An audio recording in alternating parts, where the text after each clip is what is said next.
Bien, muy buenas tardes a todos, por lo menos los que estamos desde Argentina, escuchando y viendo este ciclo de webinar 2021, organizado por el Departamento de Ciencias Básicas de la Universidad Nacional de Luján. Les cuento que junto con Claudia vamos a estar llevando adelante las presentaciones que nos convocan hoy a todos acá. ¿Qué tal, Clau? ¿Cómo estás? Muy bien, Javier, qué alegría encontrarnos nuevamente en esta nueva presentación, ¿no? de este ciclo de webinars. Así que bueno, un gusto de estar con todos ustedes. Bien, les contamos que la Claudia va a ir presentando a los oradores. Igualmente, informalmente, le agradezco a Horacio, a Paula y a Ezequiel por estar presentes hoy acá. Sabemos todo lo que implica tener que prepararse para dar una charla, que los tiempos no sobran. Por eso también agradecerle a cada uno de los asistentes que hoy están acá, porque sabemos que tenemos muchas ocupaciones, pero que siempre hay un lugar para poder brindar lo que uno sabe y poder compartirlo con otras personas. La modalidad va a ser la siguiente: cada uno de los expositores va a tener 45 minutos para exponer, y luego vamos a tener 15 minutos para cada una de las preguntas que puedan surgir de los participantes. Pero bueno, yo ya no digo más nada. Claudia, te dejo el lugar a vos para que Muchas gracias, presentes. Javier. Y también les voy a decir que si quieren ir dejando las preguntas a medida que se les ocurran en el chat, para no olvidarse, después se las hacemos al final de la charla a cada uno de los disertantes. ¿Y qué tenemos hoy? Bueno, justamente hoy el primer disertante es Horacio de Belaustegui, quien nos va a disertar sobre políticas de Estado ambientales en el contexto del sexto informe del Grupo Intergubernamental de Expertos sobre Cambio Climático de Naciones Unidas, IPCC. Así que seguramente va a ser una charla más que interesante en esta primera parte. Y luego en la segunda parte nos van a disertar María Paula Santos y Ezequiel Larraburu sobre efectos de bacterias promotoras de crecimiento en brócoli. Así que también un tema muy interesante para los que siguen, digamos, esta temática. Así que bueno, Horacio, si te parece, te doy la palabra para que continúes, o mejor dicho, que inicies con la primera parte.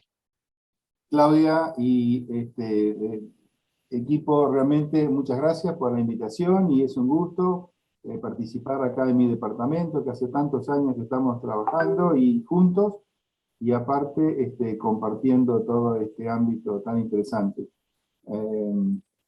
Así que muchas gracias y bueno, vamos a tratar de dejar bien y ustedes me dicen si se ve bien.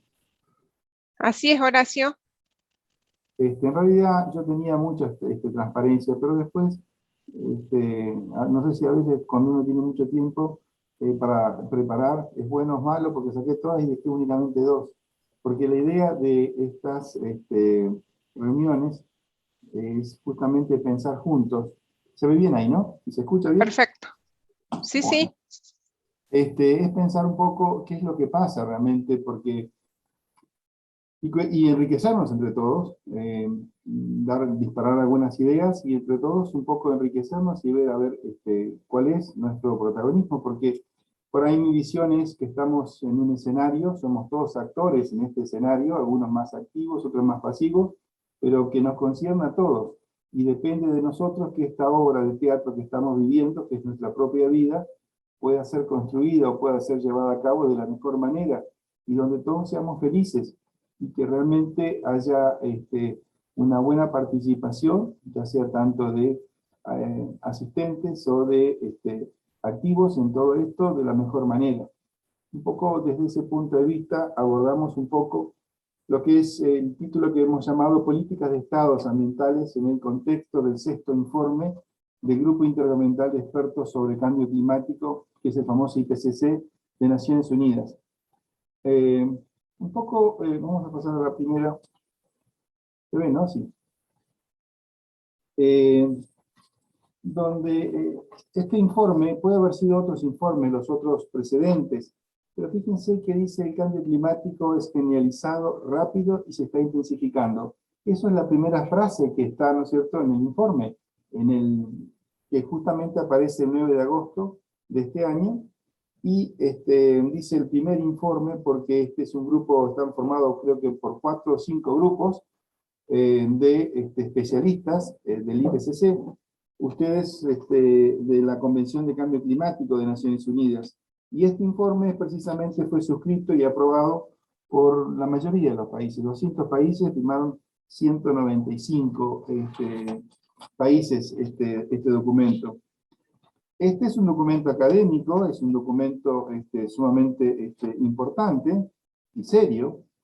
Imagínense que trabajaron más de 230 autores de 66 países, hubo 31 autores coordinadores, 160 autores principales, 36 editores revisores, 517 autores contribuyentes y más de 14.000 referencias de citas académicas de la academia.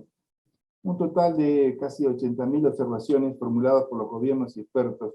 Es decir, es un documento muy certero, ¿no?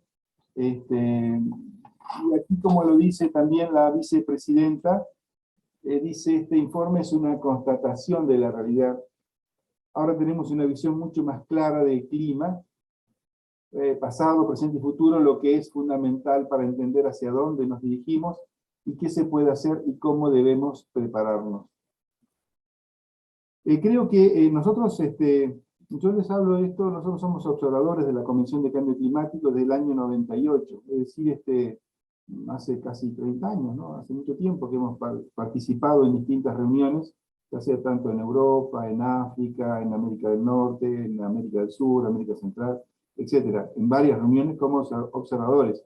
Los observadores son los que participamos las 2 semanas de estos eventos, que ahora la próxima va a ser ahora de los primeros 10 días de noviembre en Gran Bretaña, en Oxford, donde, bueno, los grupos de investigación, los grupos académicos, aconsejan a los decisores políticos de los países y de Naciones Unidas, asistentes, a la industria, a la producción, y a los ciudadanos también sobre los avances y los descubrimientos que van surgiendo sobre la problemática, ¿no es cierto?, en este caso de la concentración de gases de efecto invernadero.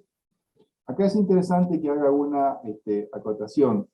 Lo que es importante es la concentración que hay de gases de efecto invernadero en la alta atmósfera, porque con el tema de la pandemia, el año pasado y este año, sí disminuyó las emisiones de gases de efecto invernadero. Eso es cierto, pero no la concentración que está arriba. Ustedes saben que para tener una concentración normal de gases de efecto invernadero y que no tengamos problemas negativos, tiene que haber una concentración de aproximadamente 350 partes por millón de dióxido de carbono. Hoy en día tenemos 420 partes por millón de dióxido de carbono. Así que imagínense que si bien disminuyó por aquietar la producción, el consumo, las emisiones en estos 2 años, pero no ha sido suficiente para que las concentraciones de gases de efecto invernadero en la atmósfera disminuyan, sino al contrario, han ido aumentando. Así que es un problema realmente grande, y un poco también, como yo creo que en la introducción ustedes han leído, que nosotros desde que asistimos, hace muchos años, siempre se habló del problema de cambio climático, de las concentraciones, y que los países de alguna manera iban a disminuir esa concentración. Inclusive por allí surgió lo que fue el protocolo de Kioto, que es un instrumento donde lo que es importante es que cuantifica las emisiones y hace que los países tengan compromisos en la disminución de los gases de efecto invernadero. Pero a la práctica y en la realidad siempre ha ido subiendo la concentración en tantos años de las famosas COP. Y realmente hay, lo que a mí me llama mucho la atención, que hay una información, como les dije, científica, clara, muy contundente, que genera la academia y que demuestra lo que está pasando. Y eso realmente es lo que vamos a tratar de dilucidar qué es lo que pasa, que en políticas de Estado eso no se trasluce, no se ve. Ya que estamos, quizás voy a pasar también para ver cuando hablamos de políticas de Estado a qué hacemos alusión. Por un lado estoy situando este sexto informe del IPCC. Veo el contenido que tiene, pero también el título que tiene en mi exposición es justamente lo que las políticas de Estado con el ambiental con el contexto del sexto informe. Puse el sexto informe porque es el último, pero imagínense que ha habido 5 informes anteriores muy certeros realmente, muy serios, y la concentración de gases de efecto invernadero sigue aumentando. Entonces, me gustaría, si ustedes me permiten, pasar a la siguiente transparencia, donde hablamos un poquito de lo que serían para ponernos un poquito en tema y en caja, cuando hablamos de política de Estado ambiental. Fíjense ustedes que desde la antigüedad los griegos ya hablaban, ¿no es cierto?, de esta entidad que ellos llamaban polis, y es decir, la comunidad integrada por un conjunto, lo leo como ustedes, de hombres que residían en un territorio. Eso es la polis, el pueblo, de alguna manera, la población de un lugar determinado. Y política de Estado define lineamientos generales que orientan al accionar del Estado en el largo plazo a fin de lograr el bienestar de las personas y el desarrollo sostenible del país. Normalmente se hablaba de estadistas. Aquellos estadistas son aquellos que gobiernan los países pensando en las necesidades que van a tener su pueblo y en base a eso generar esos lineamientos que van a llevar, ¿no es cierto?, para satisfacer las necesidades de lo que sería el bien común. Y el bienestar general, que el bienestar no es únicamente el tema de tener dinero y tener salud, sino también una visión amplia, transversal, holística. Es decir, nosotros como población no estamos únicos en el planeta, en esa fábrica de la vida que yo llamo, que es la biosfera. Esa fábrica de la vida que llamamos biosfera tiene un espesor de 20 kilómetros y rodea a la Tierra. Hay 10 kilómetros sobre la Tierra y 10 kilómetros para abajo, donde están las fosas de los océanos. Y allí es justamente donde se desarrolla la vida y donde comenzó ese primer organismo primogénico hace aproximadamente 3.500 millones de años. Y allí, bueno, fuimos cambiando, evolucionando con distintas extinciones de especies, pero con factores internos o externos, pero no con factores antrópicos o humanos como es ahora. Pero lo que le quiero decir, y que quede bien claro, que en esta fábrica de la vida, en este sector de 20 kilómetros, la vida está conformada por la diversidad de especies, es decir, la riqueza de especies, de las cuales nosotros, como seres humanos, como Homo sapiens sapiens, somos una más de esa diversidad de especies, y que ese enfoque antropocentrista o pensando que nosotros somos el ombligo del mundo, no es así, porque nos necesitamos de todos. Y no únicamente nos necesitamos de los otros organismos vivos, que sería la biocenosis técnicamente, sino también que necesitamos de ese biotopo, es decir, todas esas estructuras o esas acciones que no tienen vida, que es el suelo, el agua, el aire, la precipitación, el viento, la presión, la temperatura, y eso hace, ¿no es cierto?, a que los organismos vayan interactuando con ese ambiente abiótico, incorporando elementos o moléculas abióticas para formar parte de su estructura biológica, para su estructura viva. Entonces hay una interacción, una relación. Precisamente mi especialidad como profesional es eso. Yo soy ecólogo, soy un biólogo que me dedico a la ecología. La ecología es esa ciencia que estudia la relación de los organismos entre sí, con el ambiente y entre ellos. La relación de materia y de energía. A eso es que yo me dedico y a lo que, desde ese enfoque es que trato un poquito de hablar a lo que quiero decir en esta charla justamente con ustedes. Pero bueno, no quiero irme mucho del tema y quiero volver a lo que son las políticas de Estado. Entonces, de alguna forma, esas políticas de Estado favorecen no únicamente a la especie humana, sino al resto de los organismos de los cuales nosotros convivimos y vivimos en esta región, ¿no es cierto?, de nuestro planeta, que se llama biosfera, ¿eh? Y que cuando nosotros hablamos de políticas de Estado ambientales, vamos a considerar todo este bienestar, ¿no es cierto?, de la población humana, pero también garantizamos de alguna forma toda esta inclusión ambiental que de alguna manera trato de explicarles y describirlas. Y aparte, nosotros como seres humanos tenemos esa característica propia, que es la cultura, que es nuestra sociedad, ¿eh?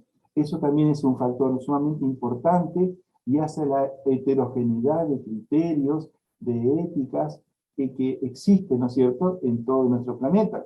Y por otro lado también la economía, es decir, entonces, cuando hablamos de ambiente, cuando hablamos de sociedad y hablamos de economía, de alguna forma estamos también hablando de lo que se ha desarrollado como desarrollo sustentable. Son estas tres patas que estarían dentro de lo que es un desarrollo sustentable. Pero entonces, acá es justamente que la idea es que pensemos juntos. ¿Qué es lo que pasa entonces? ¿Por qué realmente estas investigaciones o estos conocimientos científicos que harían también al bien común, que harían también a explicarnos lo que está pasando, y obviamente los errores, porque la ciencia, lo que hoy cree o lo que hoy afirma, en el pasado no los desconocía, no tenía idea ni sabía de qué se trataba. Hoy sí lo sabemos. Y fíjense ustedes entonces, cuando estamos hablando de esta problemática, ¿por qué realmente este informe, que lo tomé como tomar algún otro también, no cuaja o no llega a estas acciones concretas que son políticas de Estado? Cuando yo hablo de políticas de Estado, también la escala no es únicamente una escala de gobierno nacional, sino también de gobierno provincial o de gobierno municipal, que es nuestro caso. Entonces, de alguna medida, en alguna medida, ¿qué es lo que pasa? Porque ustedes vieron que en estas reuniones son sumamente ricas, en las famosas COP, de las que he participado en varias oportunidades. Son temas muy alucinantes, uno ve las problemáticas que surgen o las acciones que pasan en los distintos lugares, ya sea tanto en Asia, en todos los continentes. Y también vemos lo que pasa también en nuestro país.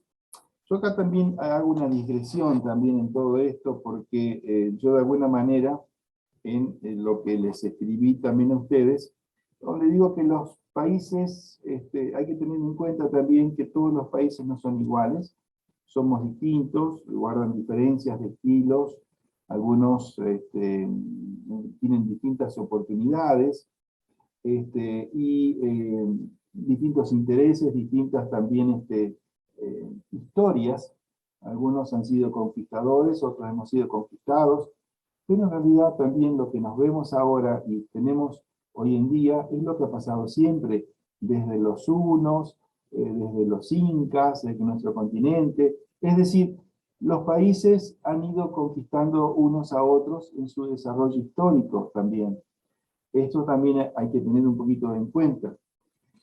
En el sentido de que, bueno, si hoy en día en el seno de Naciones Unidas, en el 2021, vemos la problemática que hay, hemos llegado también en algún momento, en algún plano, que se ha formado.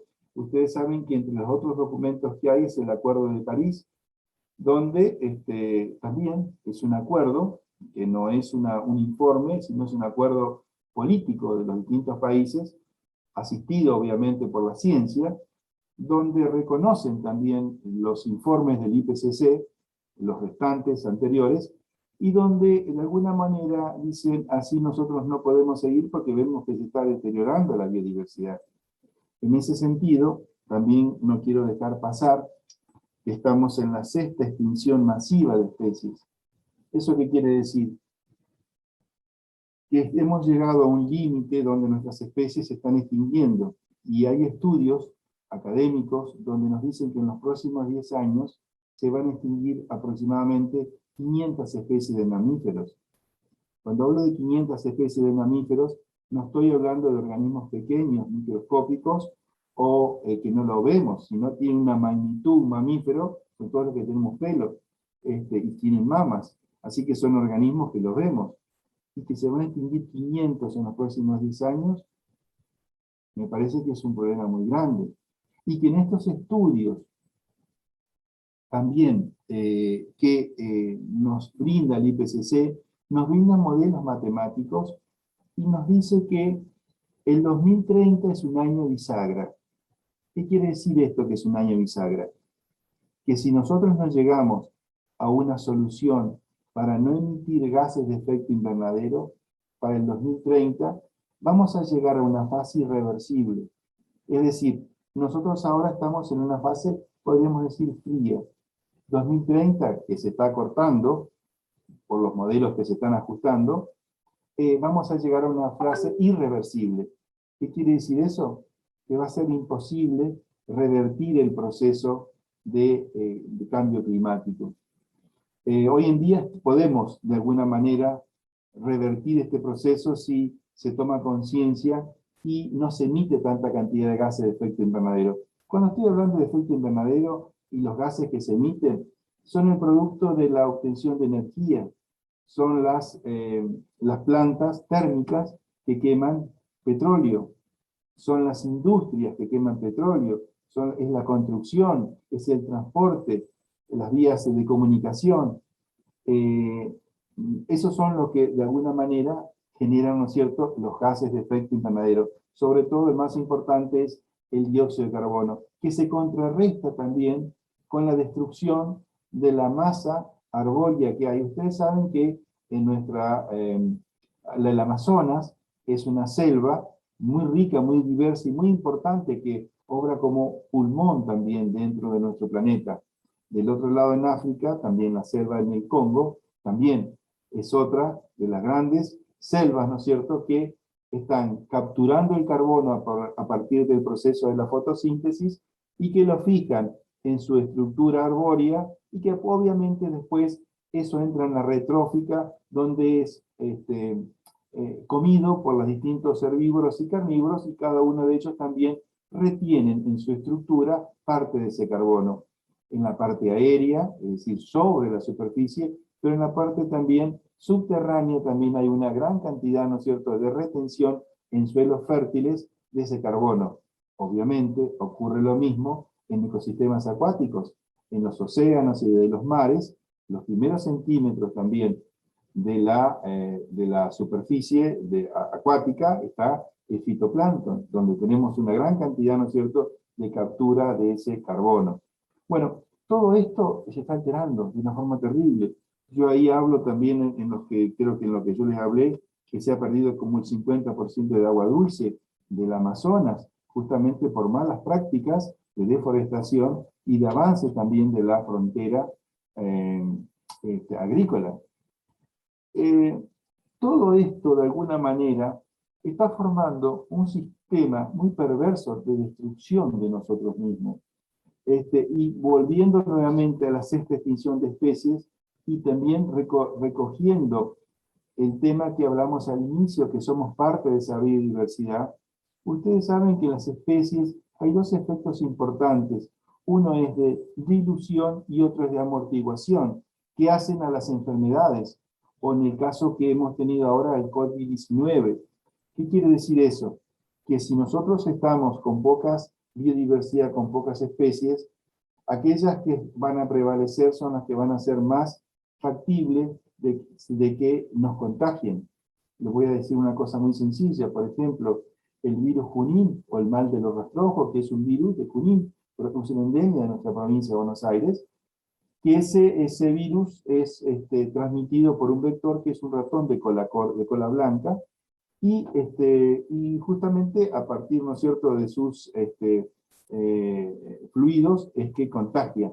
Si nosotros eliminamos las rapaces o los reptiles de esa zona, que van a ser los que van a controlar este ratón porque se da en zonas rurales, vamos a tener muchas más posibilidades de ser contagiados. Es decir, ese efecto de dilución y de amortiguación que tienen las especies, yo le dije un ejemplo muy sencillo, muy fácil para que se entienda, no lo vamos a tener. Y realmente vamos a ser mucho más blancos de aquellas virosis o otras pandemias que vayan surgiendo justamente por el deterioro, ¿no es cierto?, de esa biodiversidad de las cuales nosotros formamos parte. Entonces, todos estos temas son sumamente importantes y realmente, ¿qué es lo que pasa entonces? Que todas estas discusiones y toda esta información que se da en órganos internacionales no llega a nuestros países. ¿Por qué de alguna manera, como nosotros decimos, las políticas ambientales no llegan a nuestros medios? Ustedes me preguntan, ¿y por qué decís eso? Y es muy claro, porque yo acá vivo en La Plata, en mi ciudad donde vivo, no tengo mucho desarrollo de políticas ambientales reflejadas en la vida cotidiana. Fíjense, no es una política, pero es un tema interesante. Biotecnología. Biotecnología es una técnica importantísima en todos los procesos de nuestra vida, desde la parte de la generación de energía, la transformación, ¿no es cierto?, de productos alimenticios, la asimilación de sustancias tóxicas del ambiente, que tienen aplicación en todos los ámbitos prácticamente de la vida. El digesto municipal es el compendio de ordenanzas que tiene el municipio acá de La Plata. En ese compendio el término de biodiversidad, de biotecnología no aparece.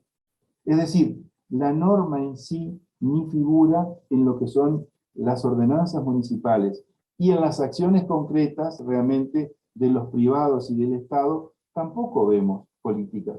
Entonces, en nuestra universidad enseñamos lo que es, yo enseño siempre la importancia que tiene, ¿no es cierto?, la aplicación de políticas ambientales a nuestra vida diaria. Las universidades también en nuestro país, las ingenierías, las arquitecturas, en general todas, hablamos muchas veces de lo que es el tema ambiental. Fíjense ustedes también la parte hoy en día de los políticos. Estamos en víspera de elecciones. Muy pocos políticos hablan de las políticas ambientales. Muchas veces se hablan de lo que es el tema de la economía, pero la economía es un reflejo precisamente de la mala utilización en muchos casos, en algunos casos, ¿no es cierto?, de los servicios ambientales. Entonces, en eso, por ejemplo, ¿por qué yo hablo y digo todas estas cosas? Por ejemplo, en mi ciudad, acá en La Plata, veo que es capital de la provincia, veo una cantidad de agua en la vía pública. Está pinchada, esa agua pública que está en la vía pública por derroche o demás, eso es energía que se gasta para reparar, o energía en el bombeo o la utilización de agua. Eso es gases de efecto invernadero. Veo, por ejemplo, el uso de las energías también. No hay políticas por allí que uno vea en cuanto a la utilización de lo que son los electrodomésticos. Los electrodomésticos realmente consumen mucha energía, y sobre todo cuando no lo utilizamos bien. La energía, les puedo dar un pequeño ejemplo para no ser cargoso en todo esto y seguir avanzando. Por ejemplo, la energía vampiro es la energía que está en los displays, en el microondas, está en el display, en el centro musical, o cuando apagamos el televisor, apagamos el circuito primario. Pero el circuito secundario que está consumiendo electricidad y nadie utiliza, no sabemos de qué se trata. Bueno, allí en la información para políticas que puedan reducir esto, implica en nuestro bolsillo el ahorro de 2 boletas de electricidad por año. Y aparte eso implica algo del bien común. Esa electricidad que nosotros no derrochamos, no utilizamos, es utilizada por personas que no tienen electricidad y que le hace falta porque no hay capacidad suficiente para que tengan electricidad. Estos pequeños ejemplos que yo estoy hablando de la vida cotidiana es la falta de esas políticas ambientales que vemos, de Estado que vemos en nuestro medio. Ojo que también se ha advertido muchísimo, ¿no? Yo, aparte de ser profesor en la universidad, también estoy en una ONG, Fundación Biosfera en La Plata, hace también como 30 años. Advertimos muchas veces también, por ejemplo, en la producción, voy a decir un ejemplo de eso. Acá los veranos son muy tórridos, es decir, son muy calurosos. En esos veranos, y La Plata es una zona hortícola por excelencia, tiene un arco y una producción de hortalizas y flores muy grande. Y año tras año van sumándose los días de temperaturas más altas, donde hay que regar más las plantas. Y no veo políticas que se utilizan para obtener especies o variedades de semillas resistentes de las especies que se utilizan en la sequía. Va a llegar un momento que vamos a tener 2 semanas muy calurosas. Yo no sé de dónde van a sacar el agua, porque el agua que se utiliza para el regadío, lo mismo también en el río, ahí cerca de Luján, cerca del aeropuerto, también veo una zona hortícola. Se utiliza de las napas freáticas, y cuando la temperatura es muy alta, las napas freáticas también disminuyen. El agua quiere decir que se va mucho más abajo, es decir, que es difícil también acceder al agua, ¿no es cierto?, para el riego. Bueno, son pequeñas cosas que uno ve diariamente, y en las políticas de Estado en eso reflejan muy poco. Y eso que tiene que ver con lo que yo estoy hablando y demás, que justamente todas estas consideraciones están en estos informes. Y se discute mucho a nivel de los foros internacionales, pero ¿qué es lo que sucede? Que eso no se trasluce en políticas de Estado, ya sea municipales, provinciales o nacionales. Estoy hablando de mi país. Nosotros lideramos también un foro de responsables ambientales de América Latina y el Caribe. En honor a la verdad, en nuestra región también pasa bastante. En otros países de nuestra querida América también pasa eso, que no hay, quizás hay un poco a veces en algunos lugares del interior, sí, más políticas ambientales, pero acá hay mucho cambio, tenemos demasiado cambio realmente, y eso no se ve en nuestras políticas ambientales. Ustedes me dirán también, con todo lo que hemos tenido y que se ha sumado un poco ahora también la pandemia, la falta por allí que hay a nivel global también de incertidumbre que hay, y eso hace también que se trabaje más en la coyuntura, o se piense en la coyuntura en el momento, y no se vea en el devenir o en lo que va a venir más adelante. Podría ser también una de las causas también. Nosotros lo que quiero es también contarles un poco antes, porque estoy mostrando todo lo que veo que falta de políticas, pero también querría de alguna forma mostrar un programa en el cual está también la UNDU, nuestra universidad, justamente con lo que es el Foro de Responsables Ambientales de América Latina y el Caribe. Ese foro, el objetivo es justamente mitigación y adaptación al cambio climático para permear políticas regionales de ciudades y estados. Eso está desde México, pasando por Perú, por Colombia, por Brasil, Chile, ha participado también Bolivia en algunos lados, Ecuador ha participado. Y en ese ámbito lo que se hace, se expone proyectos ambientales en esta temática, que ahora hemos incorporado también este año educación, porque pensamos que educación ambiental es fundamental, porque cuando uno habla de educación ambiental, ¿qué es educación ambiental? La educación lo que lleva es el conocimiento, y cuando hablamos de educación es conocimiento, y de alguna forma, haciendo un parangón, podemos decir, nos impide caer en un pozo, nos impide tener buenos caminos si tenemos conocimiento. Si no tenemos conocimiento, vamos a errores, y cometer errores uno tras otro. Entonces, por eso hemos colocado también en este foro lo que es la educación ambiental. Y también se colocó también este año, el año pasado, lo que fue el riesgo de salud en la resiliencia de cambio climático. En ese ámbito, justamente, la universidad tiene un rol muy importante, porque la universidad es el asidero en el cual se reúne la sociedad civil organizada, la academia y los políticos. Y hasta ahora estamos en el 8º año consecutivo. El año que viene se ofreció a la Universidad de Manizales en Colombia ser la universidad anfitriona. Este año fue la Universidad Nacional de Asunción de Paraguay la universidad anfitriona. Logramos en la apertura reunir a 7 rectorados con 5 rectores o 6 rectores, sí, 6 rectores y vicerrectores, los cuales se manifestaron de una forma muy positiva a todos los logros que hemos tenido este año. El objetivo de este foro, les repito, es mostrar proyectos y programas exitosos, y aparte también invitamos a responsables de organismos multilaterales de asistencia técnica y financiera para que de alguna forma ellos muestren cuáles son sus acciones en la región. Este año participó el vicedirector de la FAO, el secretario ejecutivo del GEF. El GEF es el Fondo Mundial Ambiental de Naciones Unidas, que con el Fondo Verde son los que manejan algo así como, atiendan, 200.000 millones de dólares para asistir a países en vías de desarrollo en todos estos programas que hay, que surgen también del Acuerdo de París.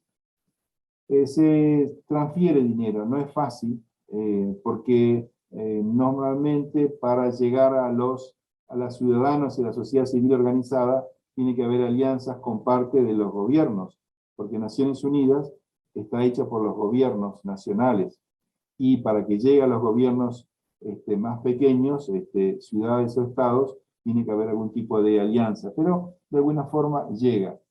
Y realmente son muy exitosas, y creo que la universidad es el lugar apropiado para la discusión y para de alguna forma permear también a los políticos en estas políticas ambientales. Hasta ahora hemos tenido bastante éxito. Voy a seguirle un solo ejemplo, para no aburrirlos, porque creo que dentro de poco ya debo terminar, me parece. En León, en México, en uno de los encuentros que hicimos, es una zona que llueve 400 milímetros anuales y estacional. Es una zona muy árida. Y no tiene mejor idea que, bueno, lo digo así de una forma gracioso, pero es su realidad. Hacen ladrillos.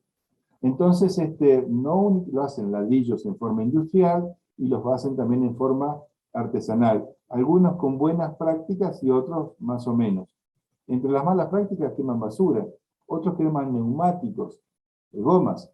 Imagínense ustedes en un ambiente que llueve 400 milímetros estacional, súper seco, donde el material particulado cuando se quema está en la superficie. Imagínense lo que la gente respira. Es terrible. Justamente tienen problemas de enfermedades, ¿no es cierto?, en las vías respiratorias, por este tipo de contaminación de material particulado. Bueno, logramos estar 2 días con el responsable ambiental de León, que me decían, ¿cómo lograste que esté 2 días acá? Pero no, hemos logrado entre todos un ambiente muy bueno, donde estaba la academia, donde estaba la sociedad civil organizada, donde estaban los grupos muy pequeños, muy sencillos, para que hacían alfarería con ladrillos, y donde se les explicaba precisamente cuáles eran los problemas que tenían, ¿no es cierto?, para hacer ladrillo en condiciones muy, con combustibles bastante complicados, como es quemar una goma de un auto. Imagínense el hollín y todo el material que surge. Y se llegó sí a unas conclusiones y acuerdos que no sé después si se llegaron a cumplir en la práctica, pero fueron reuniones realmente muy constructivas.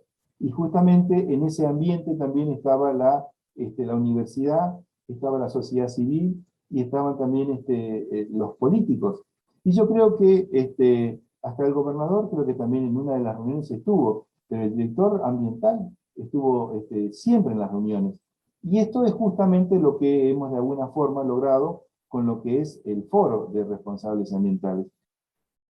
Este es un pequeño granito de arena, muy sencillo, pero que, bueno, con un granito de arena se suma uno con otro y formamos una montaña. siempre y cuando nosotros, bueno, querramos en todo esto. Pero yo creo que la base de todo esto es la educación. No es la educación de la universidad, que es importante, también la educación del pupitre también, pero también la educación informal también es importante, donde la gente sepa la importancia que tiene los servicios ambientales, la importancia que tiene el agua. Sin ir más lejos, cada uno de nosotros somos como una bolsita con patas de agua. El 70% de nuestro cuerpo es agua.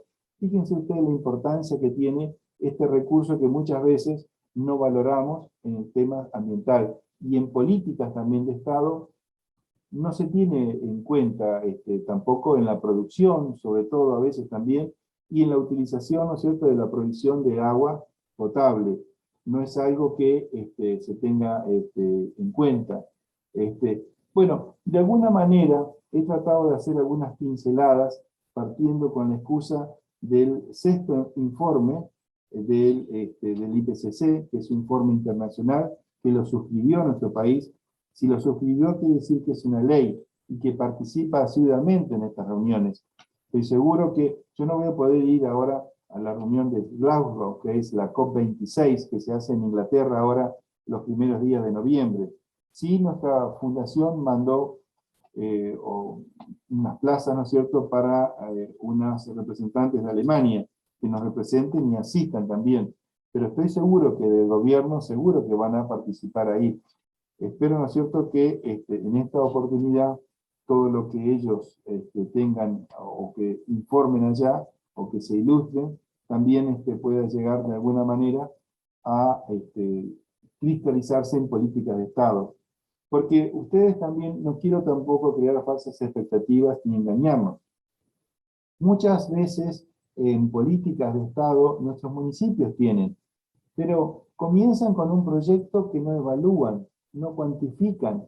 Entonces, si no se cuantifican y se empiezan con el tema de la basura, reciclado, el arbolado, no se corrigen, no se llegan realmente, son muy en la coyuntura, muy en el momento. Entonces, esas son pseudo políticas de Estado porque se gasta dinero, se gasta marketing o información para llegar y realmente no llega realmente a buen puerto y no se revierten los procesos y los problemas ambientales que tenemos. Por lo menos esta es mi apreciación y de alguna forma quería compartir con ustedes lo que pienso en cuanto a la falencia de políticas ambientales que hay, ¿no es cierto?, de Estado que hay en nuestro medio. Sobre todo teniendo una buena fuente de información académica que nos dice realmente lo que va a pasar.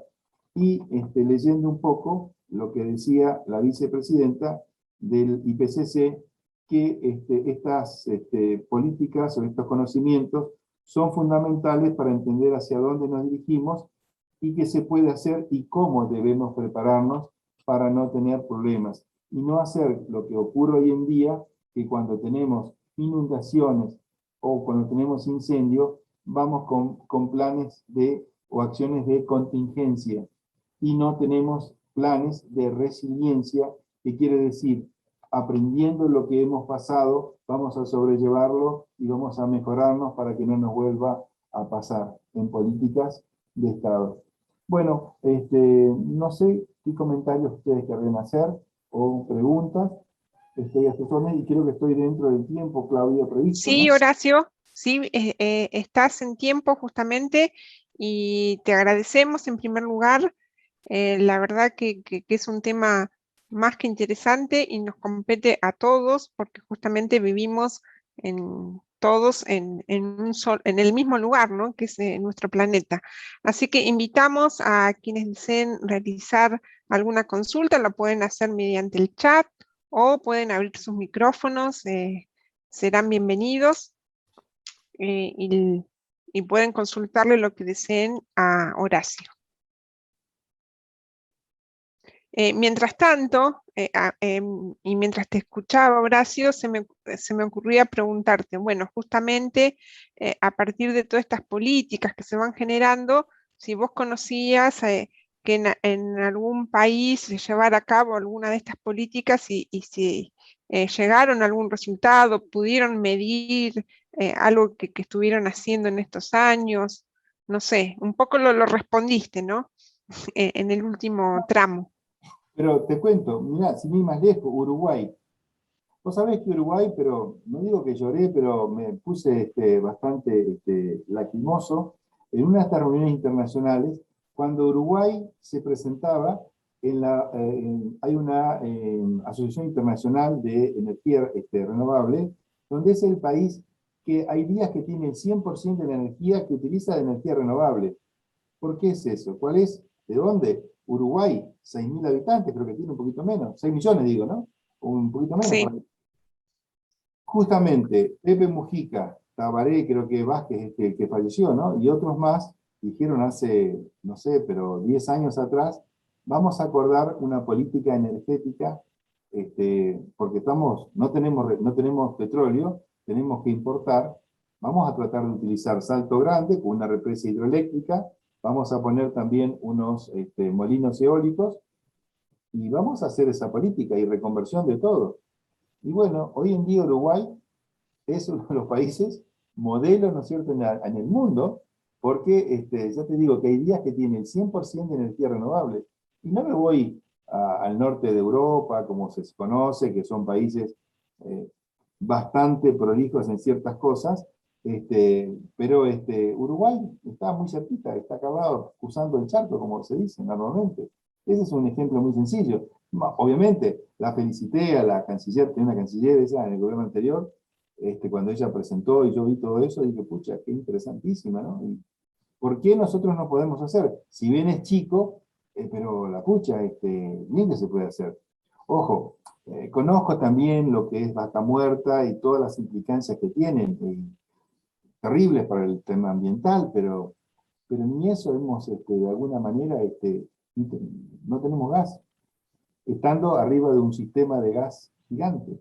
Bueno, sin hablar, no es que apunto al gas, sino obviamente a las energías renovables, pero ante una necesidad con nuestro pueblo, con nuestros conciudadanos, obviamente hay formas, ¿no es cierto?, de planificar para decir, bueno, en 10 años voy a tener esto, para que en 15 ya voy a tener, ¿no es cierto?, una política energética, porque en este caso, ¿no? Así es.